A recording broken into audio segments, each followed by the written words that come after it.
여러분 반갑습니다. 지난 한 주도 여러분들 어떻게 잘 보내셨는지 모르겠습니다. 벌써 이제 복식문화사 5주차 수업에 접어들었는 것 같아요.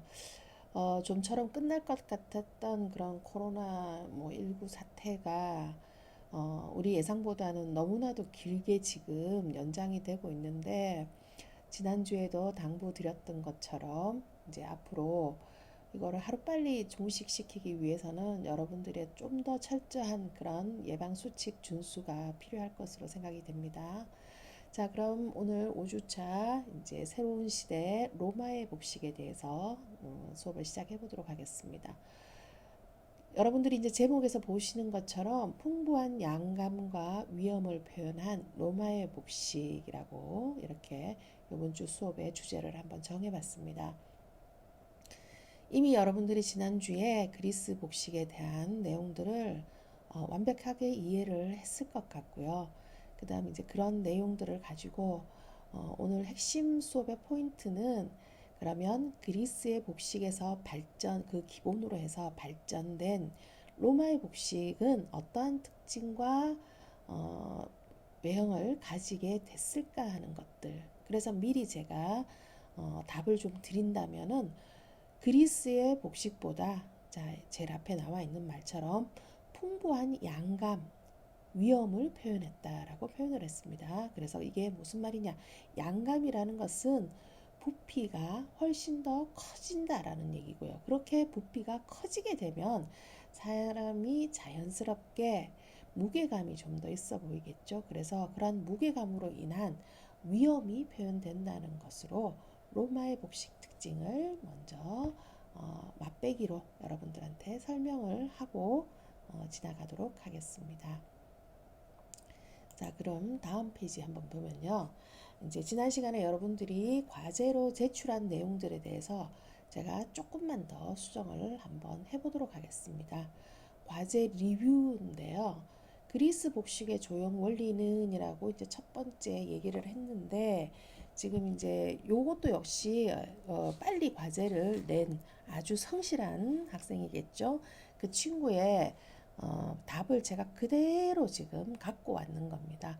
그래서 제가 지난 시간에 아마 건축에 대해서 엄청 많이 강조를 했더니, 복식의 조형 원리가 도리아식 건축과 이오니아식 건축이라고 이렇게 얘기를 했는데, 여기서 이제 키포인트는 그리스 복식의 조형 원리가 어떤 거였냐라는 그런 얘기였어요. 그래서 지난 시간 그 복식의 개요에 아마 여러분들을 보게 되면요, 도리아식, 이오니아식, 이거는 이제 건축 형태가 복식에 어떻게 영향을 미쳤느냐. 그럼 결국은 이 도리아식 건축과 이오니아식 건축의 특징이 뭐였냐, 그런 내용이겠죠. 그래서 매번 말씀을 드렸지만, 그리스 복식을 이루는 것은 바깥에서 보여지는 그런 아주 자연스러운 미가 결국은 그 안에 표현된 비례 균형이 아주 조화롭게 이루어져서 그 이상적인 미를 표현한다라고 제가 설명을 드렸어요.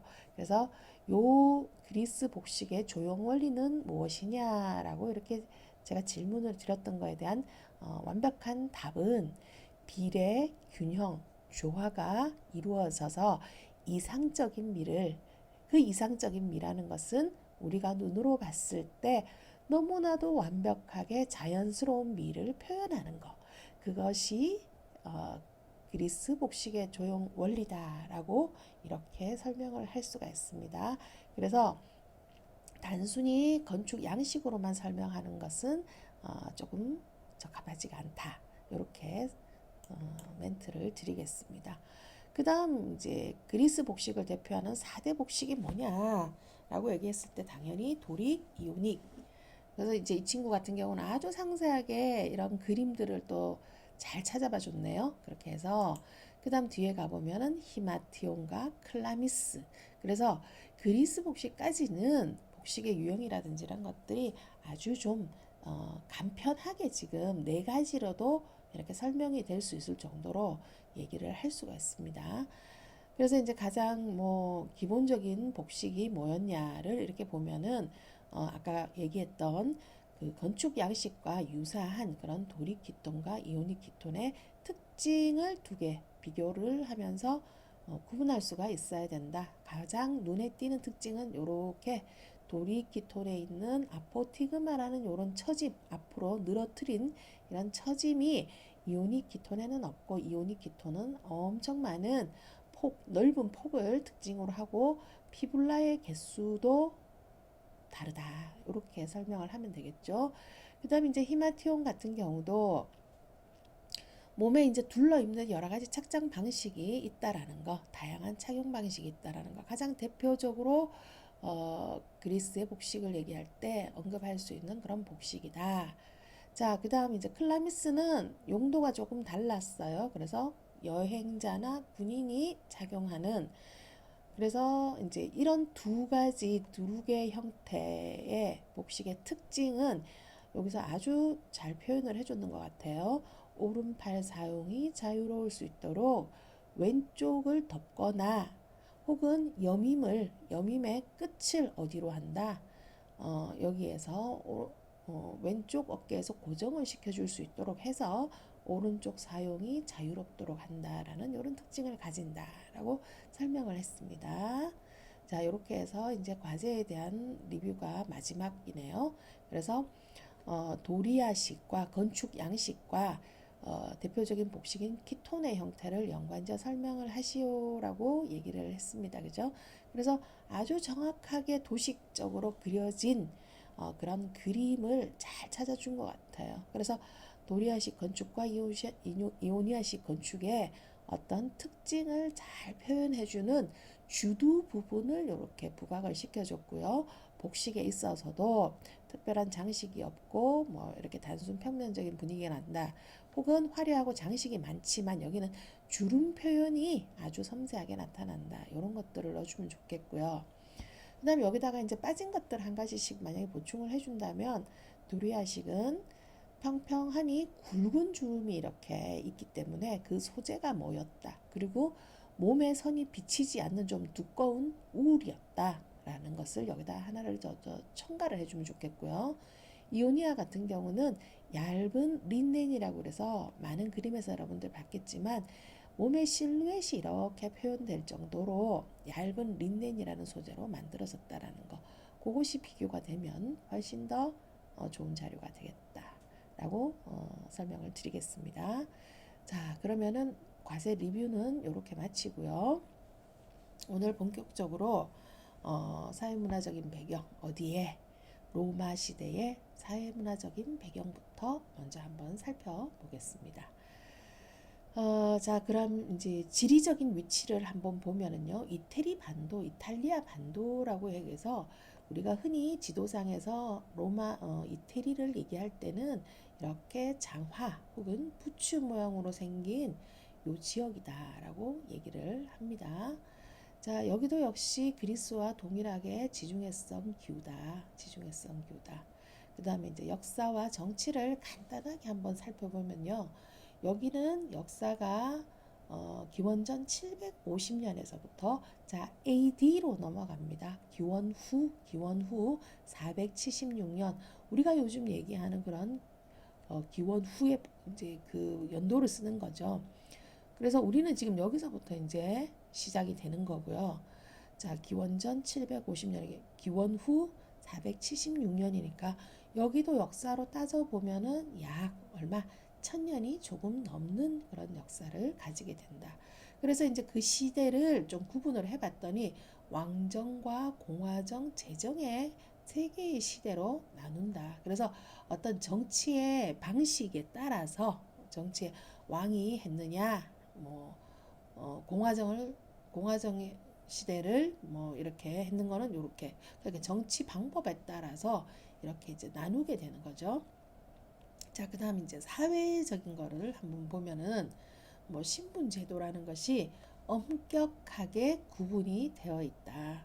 그래서 귀족을 위시해서 왕과 함께 아주 상위 계층이 있었고, 그래서 이들을 우리는 특권 계급이라고 해서 이 사람들이 그때 시대에는 좀 인간다운 생활을 할 수 있는 유일한 사람이었다고 보면 평민은 뭐 자유민이라든지 뭐 소농이라든지 이렇게 뭐 이런 사람들. 그다음 제일로 이제 많은 수를 차지하면서 있는 그런 계층이 어디냐면 노예 계층이라고 해서 정복한 이 로마 시대에 대로마 제국이라는 걸 만들 수 있었던 그런 정복의 어떤 그런 문화가 있었죠. 그래서 그렇게 했을 때 그 정복 당한 나라에서 데리고 온 그러한 사람들이 누가 되느냐? 여기에서 노예가 됩니다. 노예. 아주 옛날적 영화여서 여러분들이 혹여나 들어봤을지는 모르겠지만 뭐 벤허라는 그런 영화들을 요즘 옛날 영화를 이렇게 재개봉하거나 혹은 뭐 TV에서 이렇게 얘기를 해주는데 그러한 것들처럼 이제 그 영화에 보면은 어느 날 내가 귀족이었던 사람이 뭐 유대인으로 몰려서 뭐 박해를 받기 시작을 하면서 노예로 살아야 되거나 이런 뭐 그런 내용들이 있어요. 그래서 이제 크게 이때 신분 제도라면은 우리가 사회 계층 현상에서 이렇게 봤겠지만 자 이러한 식의 피라미드 계층으로 되어 있을 것이다. 아마도. 그래서 이 특권 계층이 아마도 누구? 귀족, 소수의 특권 계층이 이 아래쪽의 모든 사람들을 거느리게 되는 어떤 그런 형태로 되어 있다. 자, 그 다음에 이제 종교관을 한번 살펴보면은 그리스와 로마를 비교함에 있어서 그리스가 그 모태가 된다고 우리가 얘기를 합니다. 그 모태가 된다고, 기반이 된다고. 그 기반을 이용해서 로마로 발전이 됐다. 이렇게 얘기를 할 수 있는데, 그러면 그 문화 사이에서도 유사함이 있을 것이고요. 근데 좀 상반된 내용들이 있더라는 거예요. 어떤 거냐면은 그리스가 다소 이상적이다. 이상적이다. 그래서 여기에서 한번 비교를 해드리면요. 그리스라는 나라에서는 뭐냐. 예를 들어서 학문이라는 부분에 있어서도 철학, 아주 재밌는 예로 그때 1등 신랑감의 직업이 과연 뭐였을까라고 묻는다면 아마도 철학가가 아니었을까 할 정도로 좀 더 이상적이고 철학이나 신학이나 미학 뭐 같은 부류에 다 들어가는 거지만 이런 문화가 발전을 했다라는 거예요. 그래서 어떤 정신적인 그런 문화가 유럽 문화의 어떤 하나의 큰 기반을 마련하게 된 그런 이유 중에 하나가 이제 그리스에서 출발을 한다고 보면 그러한 학문들이 밑바탕이 된다라는 거죠. 근데 여기에 이어져 있는 로마 시대는 어떤 현상이 있느냐? 의외로 종교관도 이들은 현실적이겠지만 종교관도 현실적이지만 이들이 좋아하는 학문이나 어떤 그런 뭐 산업이나 이런 부분들조차도 좀 차이가 나요. 그래서 여기는 실제 그러니까 현실에서 우리가 써먹을 수 있는 그런 학문들 그럼 그런 게 이때 어떤 것이 있었느냐면요. 건축이라든지 수학이라든지 뭔가를 계산해내고 내가 만들어내는 그런 아주 현실적인 학문들이 발전을 했다고 합니다.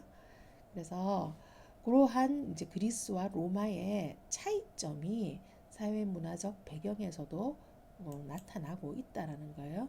자, 그래서 여기 지중해 안에 있는 이렇게 우리가 지난 시간에는 요거를 다뤄봤고요.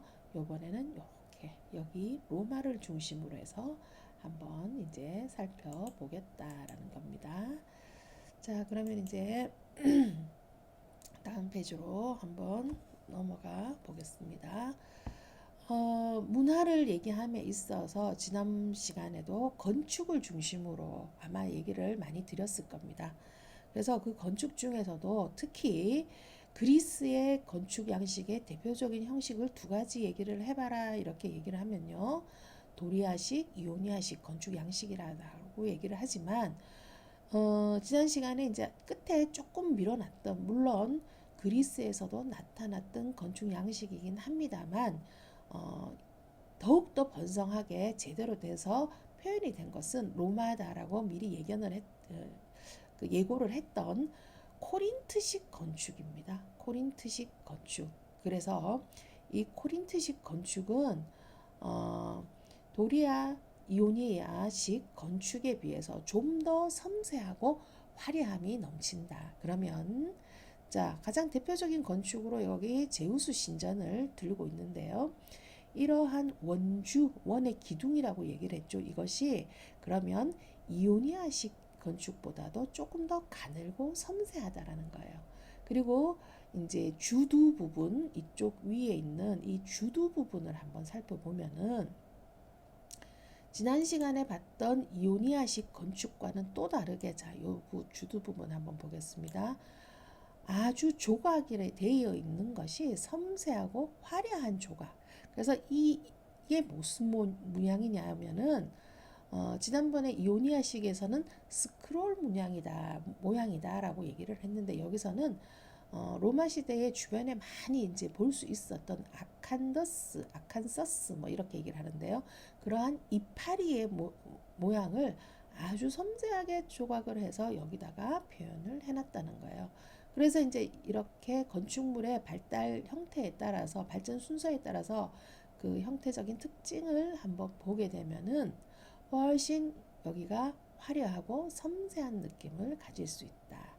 자, 그래서 이제 우리 유명한 콜로세움 경기장이라는 거를 아마 여러 군데서 많이 봤을 겁니다. 그죠? 근데 이 콜로세움 경기장에는 3층에 이제 1층, 2층, 3층 이렇게 구성이 되어 있는데 각 층별로 우리가 이제까지 봤던 그러한 세 개의 건축 양식들로 1층은 도리아식 건축으로, 2층은 이오니아식 건축으로, 3층은 화려한 코린트식 건축으로 이렇게 표현이 되어 있더라라는 겁니다. 그래서 이것이 오늘날까지도 상당히 많은 사람들한테 이제 이렇게 어필이 되고 있는 건축으로 그런 중요한 부분이 이런 게 있고요. 그래서 이제 이렇게 한번 보다 보니 여러분들이 앞으로 수업을 할 때 여러분들이 할 때 활용하는 자료도 역시 마찬가지겠지만 제가 오늘 여기다가 링크를 하나 걸어 봤습니다. 특히 로마 같은 경우는요. 그런 자료들이나 이런 것들이 되게 많은데 우리가 이제 가장 쉽게 할 수 있는 방법들이 유튜브 동영상을 좀 이용할 수 있는 그런 방법들이 있어요. 그래서 이제 콜로세움 경기장에 대한 뭐 로마 건축이라고 표현을 하고 있는데요. 그러한 동영상을 간단하게 한번 링크를 걸어서 한번 보도록 하겠습니다.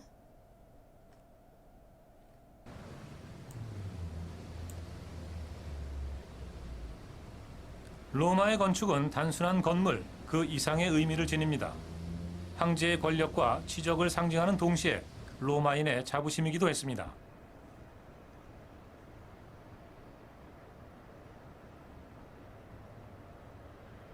콜로세움이 바로 그런 곳입니다.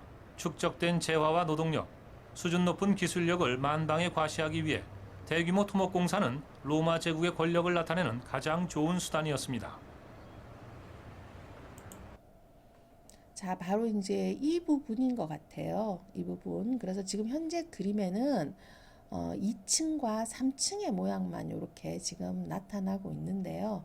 이것을 제가 잠시 확대를 한번 해볼까요? 그래도 뭐 우리가 보는 것보다 이렇게 좀 더 자세하게 표현되지는 않는 것 같아요.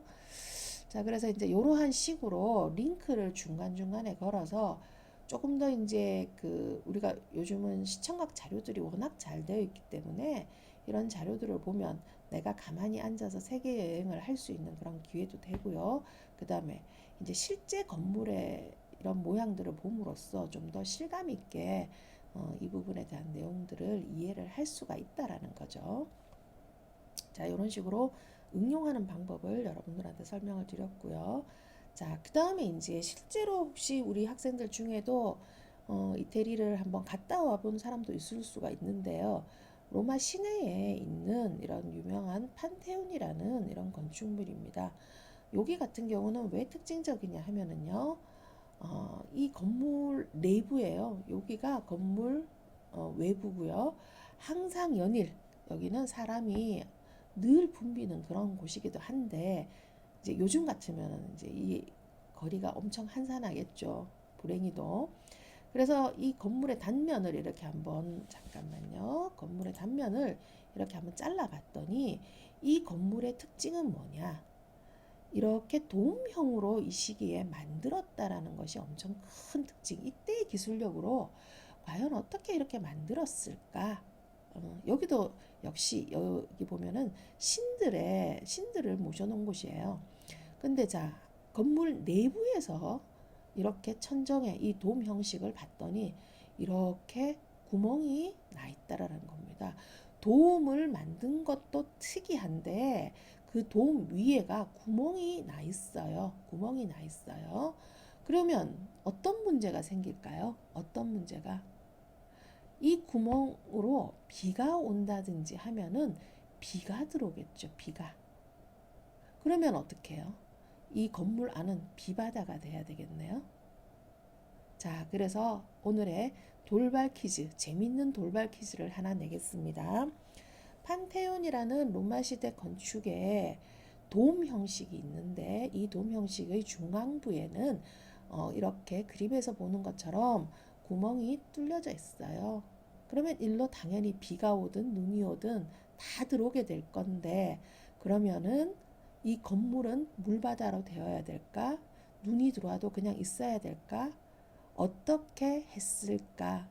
이 비와 눈을 어떻게 해결했을까? 이것이 오늘의 돌발 퀴즈입니다. 그래서 여러분들의 무한한 아이디어로 재밌는 답을 주면 좋겠습니다. 자, 그러면 이제 다음 페이지로 한번 넘어가 보겠습니다. 그리고 아까 이제 우리가 로마의 뭐 건축이라고 했던 그런 내용들이라든지 유튜브 내용들을 보면 아마 여기에 대한 정답도 찾지 않을까 하는 생각입니다. 자, 이제 그래서 이제 복식의 개요로 본격적으로 한번 들어가 보도록 하겠습니다. 오늘은 되도록이면은 이 50분 안에 수업을 한번 마쳐 볼 생각이지만 혹여 조금 딜레이가 되면요, 여러분들이 양해를 좀 부탁드립니다. 자, 그리스의 복식을 계승 발전한 것이 가장 큰 특징이다. 그래서 로마의 복식은 어찌됐든지 그리스 복식이 없었으면은 로마의 복식도 과연 생겨났을까 할 정도로 그리스 복식을 기본으로 하여 이들을 계승 발전했다라는 것이 특징이다라고 정의를 하고 있습니다. 그다음 아까 우리 부제에서도 소개 드렸던 것처럼 위험이 있다. 어떻게 위험이 있냐? 위험과 박력이 있다라고 표현을 했어요. 그래서 이것은 양감에서 비롯된 것이다. 양감이라는 것은 뭘 얘기하느냐? 그러면 그리스에서의 히마티온이나 발루다멘툼이나 뭐였죠? 도리키톤이나 이오니키톤보다도 어떻게 양감이 더해졌다. 부피감이 더해졌다. 그렇게 해서 표현되는 위험과 박력이라는 거예요. 그래서 어떻게 보면은 자, 이것이 오늘의 키포인트다. 어떻게 지난 시간에 얘기했는 것처럼 그러면 로마의 조형 원리는 뭐냐라고 얘기를 하면 복식의 위험과 박력과 양감을 표현했다라고 얘기를 하면 되겠죠. 만약에 정말로 또 여기에서 조금 더 나아가서 과제에 대한 부담감을 여러분들이 되게 많이 느끼는 것 같은데 과제 좀 더 잘하고 싶다 나는 그러면은 그리스에서 우리가 찾았던 것보다 현대 복식이 되든 뭐가 되든 아주 양감 있게 부피감 있게 이렇게 표현하는 옷들을 한 장 갖다 딱 붙여 놓으면은 아닌 옷과 비교를 하는 거죠. 그러면은 어떻게 해요? 훨씬 더 위험과 박력과 양감이 있어 보이는 것은 당연한 현상입니다. 자, 이제 그렇게 표현을 하고요. 그다음 그 이전에는 우리가 잘 몰랐는데 지금 이제 로마 시대의 복식에서부터 보게 되면요. 의복을 입는 방법이 더욱더 다양해졌고 색에 따라서 복식의 색에 따라서 계급을 반영하는 것이 생겨났더라는 거예요. 여기 이제 보면은 그 예로 보라색이나 황색 이런 것들은 왕실을 상징하는 색이고 파랑색이라는 것은 철학, 녹색은 의사, 흰색은 뭐 예언자, 점쟁이 혹은 일반 평민들. 근데 이제 요런 내용들이 좀 재밌는 것 같아요. 의사의 수술 가운이 여러분들 이렇게 보면은 녹색이 좀 상징적인 색이잖아요. 아마도 그게 여기서부터 시작이 됐다라는 그런 얘기도 있습니다. 그래서 의복을 입는 방법과 색에 따라서 계급을 반영하거나 이름을 달리하는 그러한 특이한 현상이 이제 여기서 어디 로마에서부터 시작이 되더라 이렇게 얘기할 수가 있습니다. 자, 그래서 아직은 우리가 잘 모릅니다만 대표적인 복식이 뭐가 있는지를 미리 여러분들한테 여러분들께 소개를 하자면, 자, 토가라는 옷이 있고요. 튜니카라는 옷이 있고요. 스톨라, 팔라, 발리움, 발루다멘툼, 로룸, 뭐 이렇게 해서 엄청 종류가 좀 많아지는데, 자, 이 로룸에 대한 것들은 제가 조금 여러분들이 헷갈려 할 수가 있어서요. 요거는 사실은 요때 나오기도 했지만 요거는 중점적으로 하지 않고요. 요거는 요 뒷시기인 비잔틴에 가서 좀 더 정확하게 여러분들한테 설명을 드리는 걸로 하고요. 우선은 여러분들은 어디까지 요 기본적인 복식 정도만 여기까지만 기억을 하면 좋겠다. 자, 지금 당장 보면은 용어가 너무 어려워요. 어려운데 제가 지난번에도 한번 얘기를 드렸지만 이런 용어가 어려운 것들은 그림이랑 매칭을 시키면서 한번 기억을 해보면 좋겠다. 그래서 뭐 디테일하게 어떻게 막 이걸 외운다든가 이런 거는 좋지 않은 방법인 것 같고요. 복식과 명칭과 그다음 특징 이런 것들을 여러분들이 좀 기억하는 방식으로 해서 한번 해보면 더 좋을 것 같습니다. 자, 그러면 이제 지우고요. 다 지우고 다음 페이지로 한번 넘어가 보도록 하겠습니다. 구체적으로 이제 의복의 종류와 형태를 한번 보면은 로마의 복식은 뭐냐라고 물으면요. 가장 대표적인 복식으로 우리가 토가라고 얘기를 합니다. 토가라고. 그래서 이것은 그리스의 복식인 기억이 나겠죠. 히마티온과 그 다음에 이제 그리스 다음에 원래 우리 그 복식사 교재에는 보면요. 에트룰리아라는 나라가 있어요. 에트룰리아. 거기에 그 테베나라는 옷이 합쳐져서 발전된 것이 토가다라고 설명을 하고 있습니다. 그래서 제가 에트룰리아를 별도로 우리 수업에서 다루지는 않을 건데요. 자, 기억이 나죠? 그리고 여기에 지금 이렇게 그림 표시가 되어 있는데요. 이런 것들은 지금 여러분들이 교재를 다 샀는지 모르겠습니다만 아마도 없는 친구들이 더 많을 것 같아요. 그래서 그 교재에 있는 그림들을 그대로 이번에는 좀 옮겨봤어요. 여러분들 눈에 좀 익숙해지길 바라면서. 그래서 여기 우리 교재에 있는 히마티온이라는 옷이에요. 자, 맨몸에 히마티온을 두른 옷이죠. 일단은 이게 뭐라는 거예요? 드레이퍼리형 의복이다라고 얘기를 합니다. 드레이퍼리형 의복. 그 다음에 이제 요것이 우리가 배우지는 않았지만 그림으로 한번 봤을 때 뭐다? 테베나라는 옷이에요. 그래서 여기 전문양으로 돼 있는 거 이거를 보라는 게 아니고 여기 하얀색으로 이렇게 돼 있는 거. 착용법이 조금 특이하긴 하지만 얘도 어쨌든가 드레이퍼리형이다. 이거는 뭐 의심할 여지가 없습니다. 그죠? 그래서 이거랑 여기에 있는 테베나랑 합해져서 토가가 이렇게 생겼어. 이 중간에 있는 사람이 입고 있는. 근데 분명히 여러분들 한번 보면요. 굳이 테베나가 없더라도 이 히마티온에서 토가로 이렇게 한번 넘겨 짚어 보면은 이 토가가 훨씬 더 양감이 있고 어찌됐든 길이도 길고 한 것을 느낄 수가 있을 겁니다. 아마. 자, 그래서 그 토가는 로마의 대표적인 복식이기도 하거니와 초기에 남녀 모두가 착용을 했는데 아까 그 시대 구분이 있었잖아요. 제정시대 이후에는 지배계급의 남자들이 주로 착용을 하면서 그 다음 신분에 따라서 착용색이나 명칭이 구분되는 귀족복 혹은 뭐 남자들의 어떤 지위를 표현하는 그러한 옷으로 표현이 됐다라고 얘기를 할 수가 있습니다. 형태도 막연하게 그냥 직사각형이나 이런 게 아니고 아주 형태가 다양했다고 얘기를 해요. 아주 넓은 반원형 혹은 타원형 혹은 팔각형이라든 어떤 이러한 좀 다양한 형태의 천이 몸에 이렇게 두르는 형태로 사용이 되었는데 거대한 것은 길이만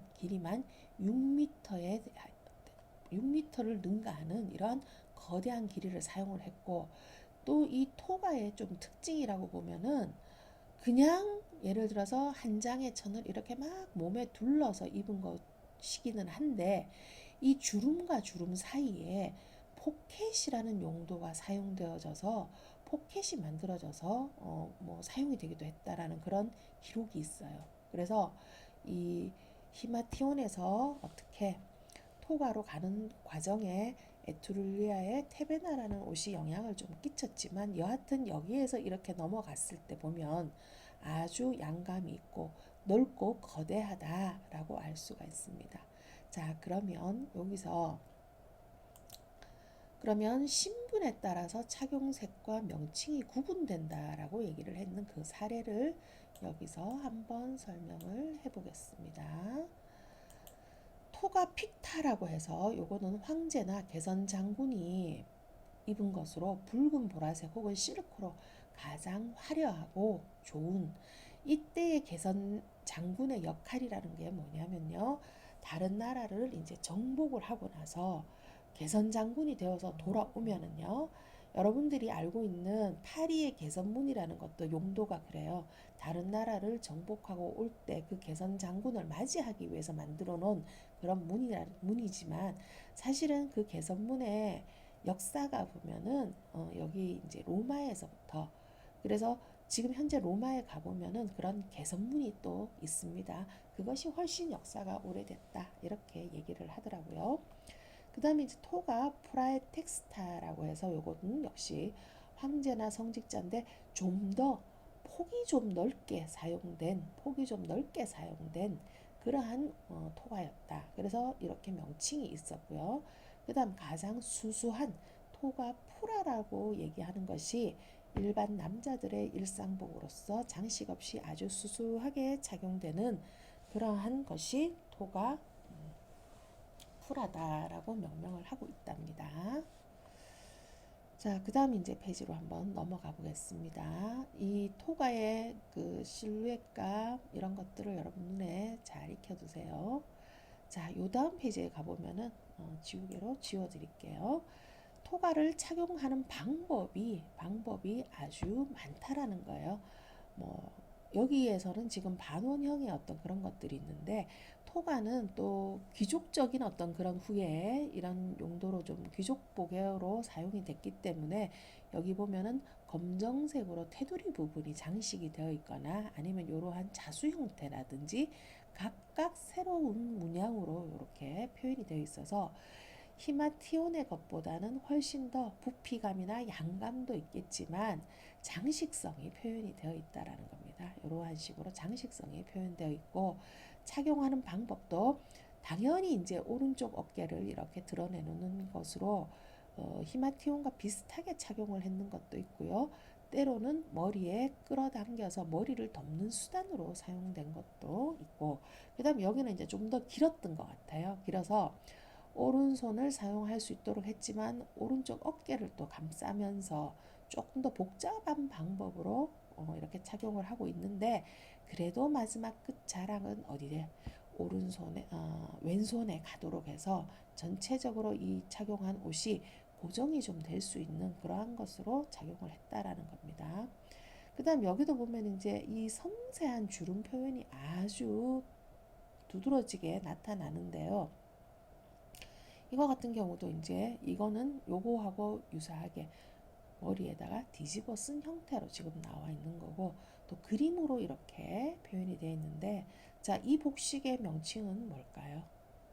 아까 여러분들 앞에서 이 글자가 오타가 나는데 하얀색 울에 보라색 트리밍으로 되어 있다 해서 딱 이 설명에 비추어서 보면은 토가 심프라 에텍스타라는 명칭으로 요거는 칭할 수가 있을 것 같습니다. 자, 토가에 대한 것들을 이제 넘어가고요. 그 다음 팔라와 팔리움이라는 것이 있습니다. 팔라, 팔리움. 여기는 뭐냐? 요거는 우리 그리스의 히마티온이 그대로 어디로? 로마로 전달된 거다. 발전된 거다. 그대로 전해졌다고 보면 되겠죠. 아까 토가는 어떻게 해요? 중간 시대인 에트룰리아의 테베나라는 것이 합해져서 토가가 됐다면 그리스의 히마티온이 그대로 전달된 것이 뭐냐? 팔라, 팔리움이다. 이렇게 얘기를 할 수가 있습니다. 그러면 이제 여러분들이 어느 정도 토가랑 그렇게 뭐가 차이가 나지는 않을 거지만 조금 어떻게 해요? 심플한 옷이 아니었을까? 튜닉이나 스톨라 같은 것들, 그러니까 안에다가 속에다가 뭐 일상복 같은 것들 하나 입고 그 다음에 팔라, 팔리움을 입었다라는 건데, 그럼 왜 갑자기 명칭이 두 개가 나왔을까? 명칭이 두 개가 나왔을까? 이 복식은 또 좀 특이한 게요. 여자가 입으면 팔라라는 명칭으로 부르고요. 똑같은 옷이에요. 남자가 입으면 팔리움이라는 거. 요렇게 명칭을 불렀다는 것이 특징입니다. 여자가 입은 것을 뭐라고요? 팔라라고 얘기를 하고 남자가 입은 것을 팔리움이라고 얘기를 합니다. 그럼 모양은 어떻게 생겼냐? 직사각형의 천을 그냥 몸에 둘러 입는데 토가하고 유사하다 한데 이것은 중류 이상의 계급에서 주로 애용을 하던 것이었다. 그러면 특별히 토가, 팔라, 팔리움이 그렇게 차이는 나지는 않다. 근데 이렇게 이제 두루의 형태들이 다양하게 나타나고 있다라는 것을 알 수가 있습니다. 자, 그 다음 조금 더 여러분들이 관심을 가지고 좀 봐주면 좋겠다는 게요. 튜니카입니다. 튜니카. 튜니카는 그리스의 도리키톤이 변형 발달된 원피스 드레스다. 도리키톤, 두꺼운 울로 만든 주름이 많지 않은 그러한 옷이죠.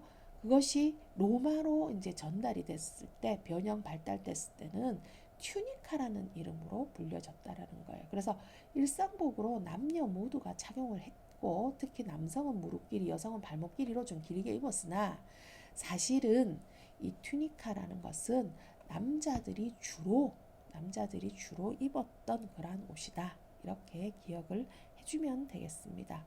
그 다음에 이제 얘의 특징은 T자형으로 목둘레나 어깨 장식, 뭐 선장식인 클레비, 세그멘트 장식을 함께 적용을 했다. 이렇게 되어 있는데요. 자, 결국은 이러한 옷들을 이렇게 펴면요. T자형이 되겠죠. 이렇게 T자형이에요. T자형이 됐는데 여기에 있는 튜니카는 아주 심플한 형태의 튜니카라고 보면요. 남자들이 물론 착용했는 건데 이것이 자, 조금 더 이제 화려하게 들어갑니다. 어깨 장식 이렇게 여기에는 원형의 어떤 이런 천을 좀 잘 꾸며놓은 자수나 이런 장식이 들어가는 이런 천을 갖다가 어떻게 해요? 어깨 장식으로 이렇게 갖다가 붙였다고 보면 돼요. 그 다음에 이제 소매 끝이나 여기가 이제 무릎의 위치라고 하네요. 이런데 보면은 이렇게 이 동일한 장식을 갖다 붙였다. 왜? 그냥 장식적인 용도로 이때 사람들의 어떤 꾸미의 방식이에요.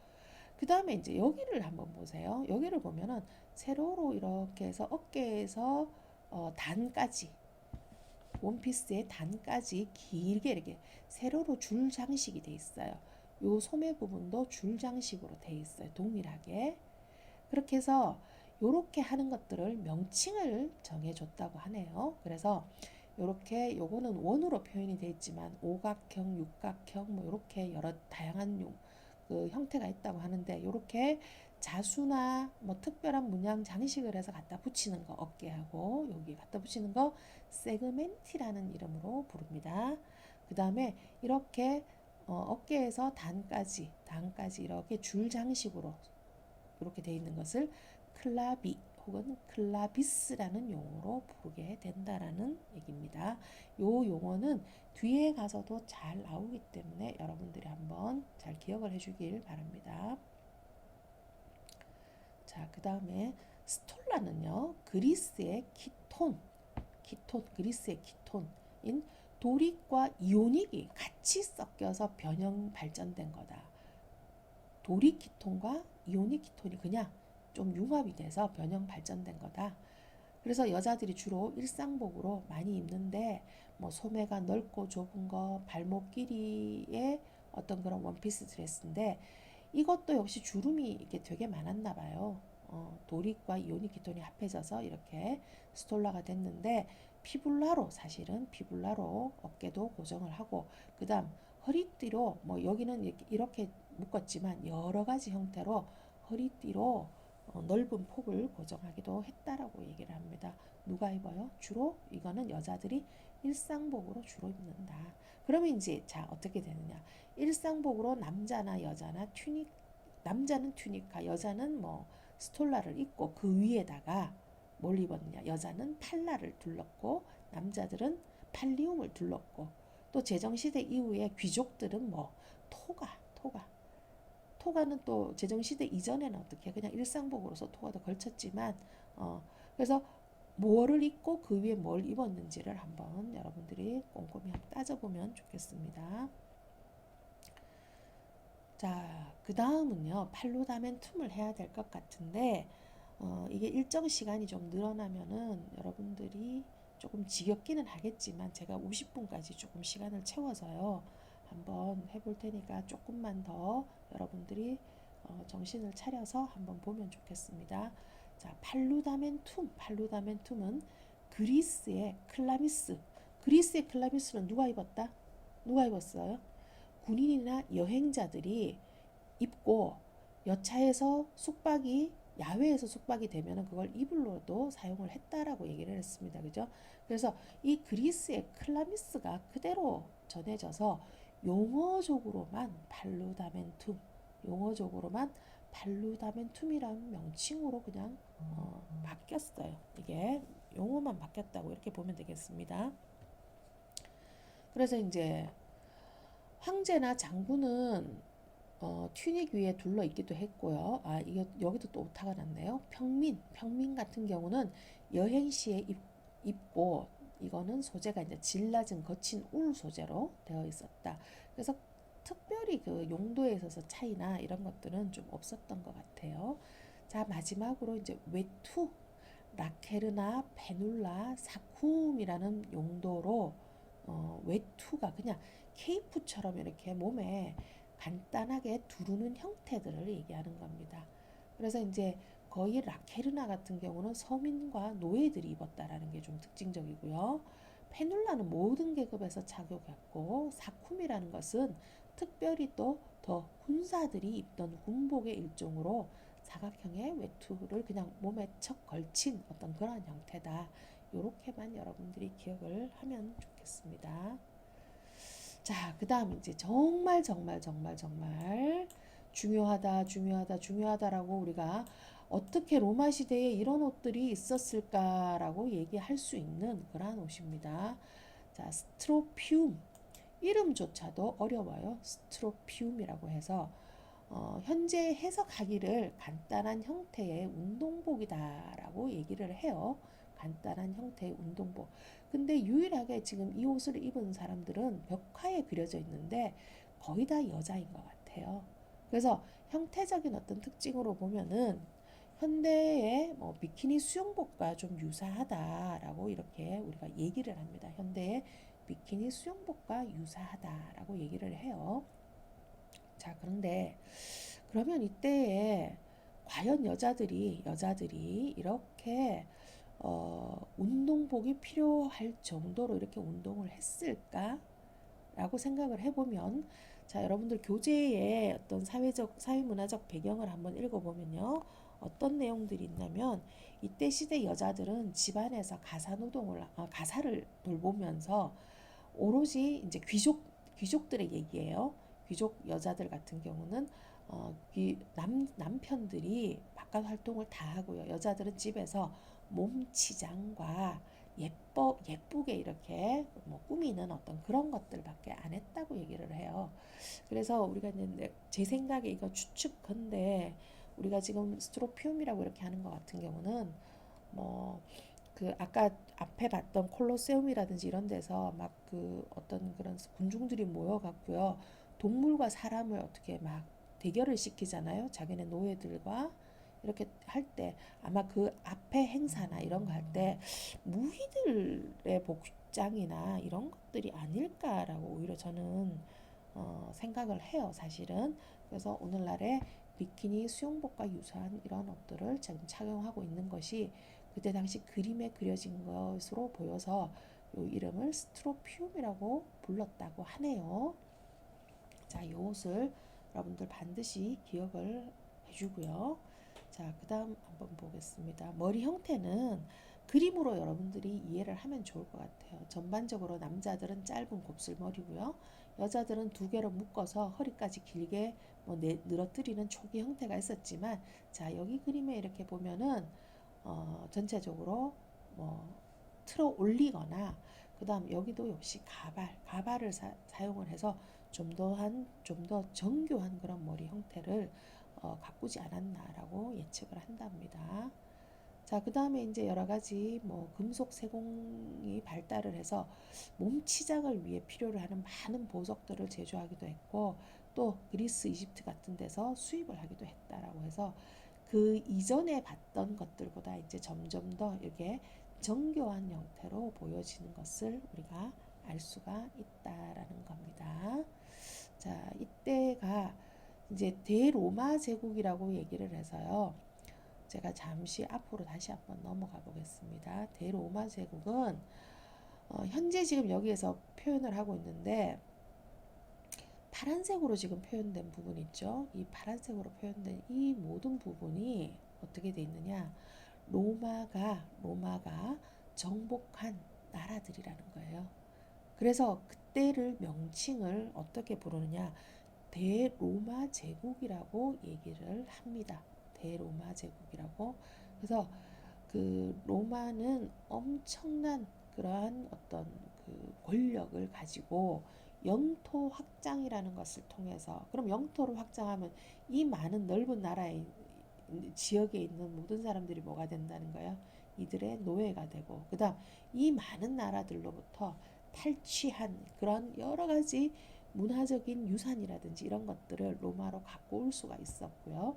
그래서 오늘날 뭐 어떻게 보면은 로마가 고대 문명을 표현해주는 어떤 그러한 중요한, 현재도 그런 나라이기도 하지만 그 이면에 이러한 역사들이 있었다라는 것을 이해를 하고, 이 로마가 얼마나 화려하고 했던 거에 대한 그 이유가 이러한 로마의 권력과 무관하지 않다라는 것을 여러분들이 이해를 하면 좋겠습니다.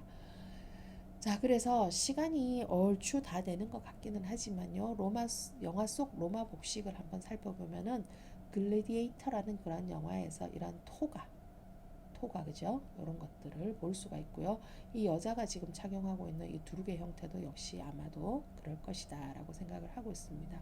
그래서 이제 제가 지금 여기도 보면은 링크를 하나 걸어놨어요. 그래서 뭐 이렇게 캡처된 사진으로 보는 것도 좋겠지만, 자, capture된 사진 말고도 자, 화면을 한번 땡겨 보겠습니다. 그래서 어떤 누군가의 뭐 블로그에 이렇게 보니까 이 영화의 한 장면들도 이렇게 볼 수가 She doesn't belong. 있는데요. 이거는 이제 She will grow within these walls, learn our gods, and she will be mine. He has not slept in my 자, bed 여기에 since 방금 you 지나간 arrived. In my bed since you arrived.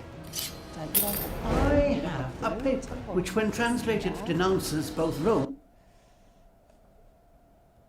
자, 그리고요, 이제 현대 패션에 적용된 디자인에서 이것도 역시 학생 과제 작품입니다. 학생 과제 작품. 그래서 뭐 팔라, 이 두르게 형태, 그 다음에 스톨라는 안에 입은 거 이런 것들, 그 다음에 튜니카는 아마도 이런, 여기는 지금 우리가 여자가 입은 것이지만 이러한 형태고, 아까 무슨 뭐 케이프나 망토 혹은 뭐 그런 형태인데, 여기서 이제 튜니카로 전체적으로 오늘날 형태의 이게 튜니카가 아닐까. 가장 앙증맞은 스트로피움 컬렉션에서 찾은 내용들, 이렇게 이제 맵 형태로 구성을 하고 있습니다. 자, 마지막으로 결국은 다네요. 과제, 로마 시대 복식 조형의 원리는 무엇이냐? 로마 시대 복식 중 토가, 튜니카, 스톨라, 팔루다멘, 툼의 발전 과정을 정리하시오라는 거는 토가는 그러면은 그리스의 뭐가 어떻게 돼서 로마의 토가로 발전을 했냐? 그러면 로마의 튜니카는 그리스의 뭐가 어떻게 돼서 튜니카로 발전을 했냐? 스톨라는 또 어떠냐? 팔루다멘툼은 그리스의 뭐가 또 어떻게 해서 발전이 됐냐 하는 것들, 그것들을 연관지어서 한번 정리를 한번 해보라는 겁니다. 그 다음 로마 시대의 대표적인 건축 양식 뭐였죠? 코린트 양식이라고 했습니다.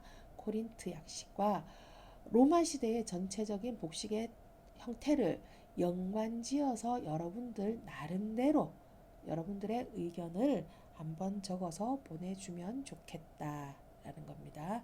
자, 파일 형식 5주 복식문화사 본인 이름으로 이렇게 표기를 해서 반드시 보내주면 감사하겠습니다.